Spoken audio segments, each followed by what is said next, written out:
All right, everyone, welcome back to Watchdog News, part of Watchdog Ministries. It's Jared Campbell. So here's a quick news update video.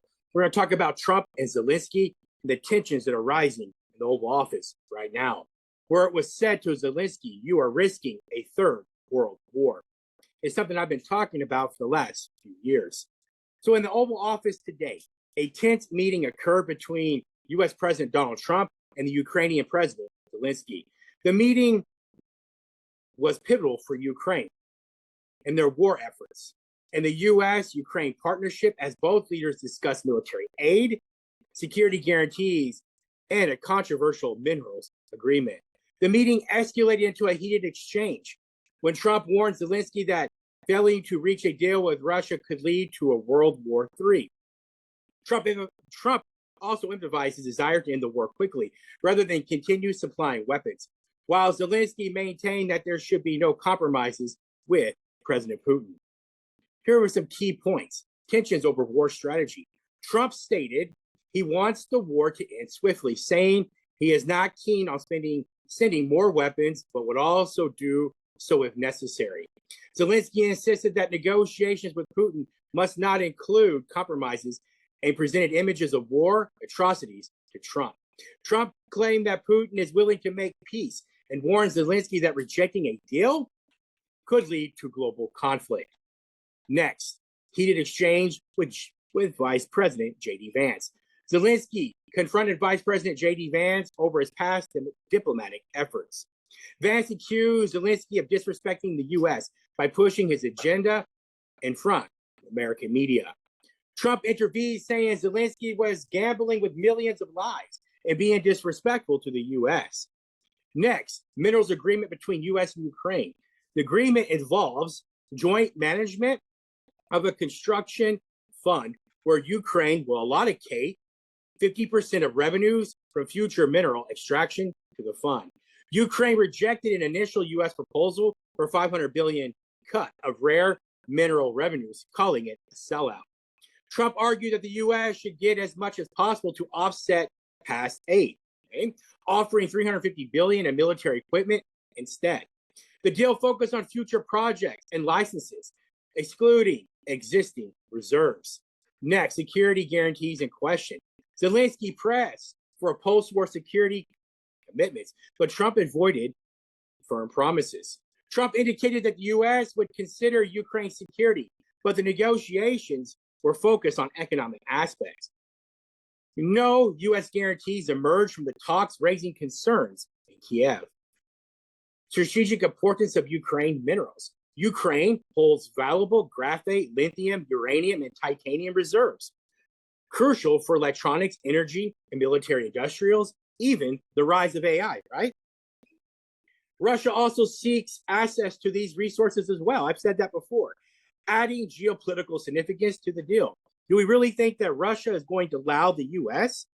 to have mineral rights in Ukraine when they have fought for 20% of Ukraine already, with lots of Russians also dying for the same war, right? Something to keep in mind, right?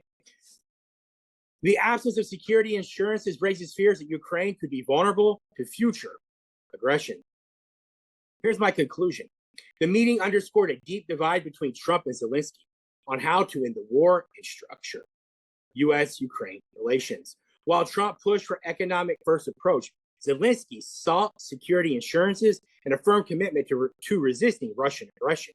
There's that word again. The lack of security guarantees and focus on minerals over military aid have left uncertainty over in Ukraine's future. At the same time, Trump's insistence on the deal with Putin signals a potential shift in U.S. policy toward the war. So I'm going to share the screen over really quick. We're just going to watch like a 2-minute video with the exchange between Trump and Zelensky and J.D. Vance. Thank you all again for following. It's Watchdog News. All right. So here we go. Should see it on the screen. About to push play. about the kind of diplomacy that's going to end the destruction of your country. Yes, but if you are Mr. not President, strong... Mr. President, with respect, I think it's disrespectful for you to come into the Oval Office and try to litigate this in front of the American media. Right now, you guys are going around and forcing conscripts to the front lines because you have manpower problems. You should be thanking the President for trying to bring an end to this conflict. Have you ever been to Ukraine that you say what problems we have? I have been to. Come once. I've actually watched and seen the stories, and I know what happens is you bring them on a propaganda tour, Mr. President.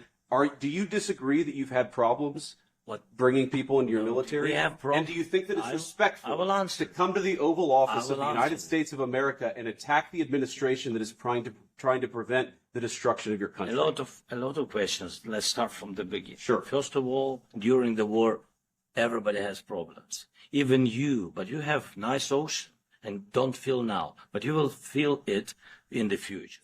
God bless. You don't know that. God bless. You don't God know bless. You Don't- will not you have gotta- a war. Don't tell us what we're going to feel. We're trying to solve a problem. Don't tell us what we're going to feel. I'm not telling you. Because I'm you're in no answering on position this to question. dictate that. That's Remember exactly this. what I'm not You're dictating. in no position to dictate what we're going to feel. You We're will- going to feel very you will good. feel influence. We're going to feel I'm- very I'm good and telling very you, strong. You will feel influence. You're right now not in a very good position. You've allowed From the yourself very- to be in a from very the bad very position, beginning and he of the happens war. to be right about From it. the very beginning of the war. You're not Mr. in a Brown, good position. I You don't have the cards right now. With us, you start having not playing cards. But cards. right now, you I'm don't. very Yeah, you're playing serious, cards. Mr. President. You're I'm playing very cards. serious. You're I'm gambling the with the president lives in of war. millions of people. You think- You're gambling with World War What do you- III. what do you You're think about? gambling What with do you World think War about? III. And You- what you're doing is very disrespectful to the country, this country. It's with back all to you. respect to your Far country. more than a lot of people said Very they respect. should have. Have you said thank you once? A lot of times. No, in this Even entire meeting, today. have you said thank you. Even today. You went to Pennsylvania and campaigned for the opposition in October. Offer some words of appreciation for the United States what of you're speaking America about. and the president who's trying to save your country.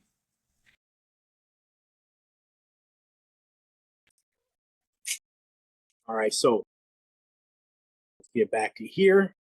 Stop the share. All right, so I'm about to close out now. All right, so this is Jared Campbell with Watchdog News, part of Watchdog Ministries. Really quick update. If those of you who haven't seen this or heard yet, right, so things are getting really complicated, right?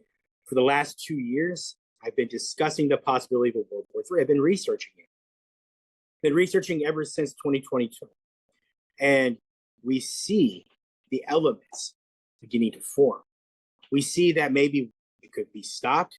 Then there's that moments where it looks like the world is heading there, right? It's getting very complicated. So I'm gonna keep you all in the loop. I'm gonna start doing like quicker videos, right? Instead of longer, more in-depth videos, I'm gonna keep them shorter, right? According to my analytics, it looks like I need to keep my videos a little shorter. So once again, I love you all so much. Jared Campbell with Watchdog News. Always stay informed, stay vigilant, stay watchful, right? Always seek truth. I love you all so much.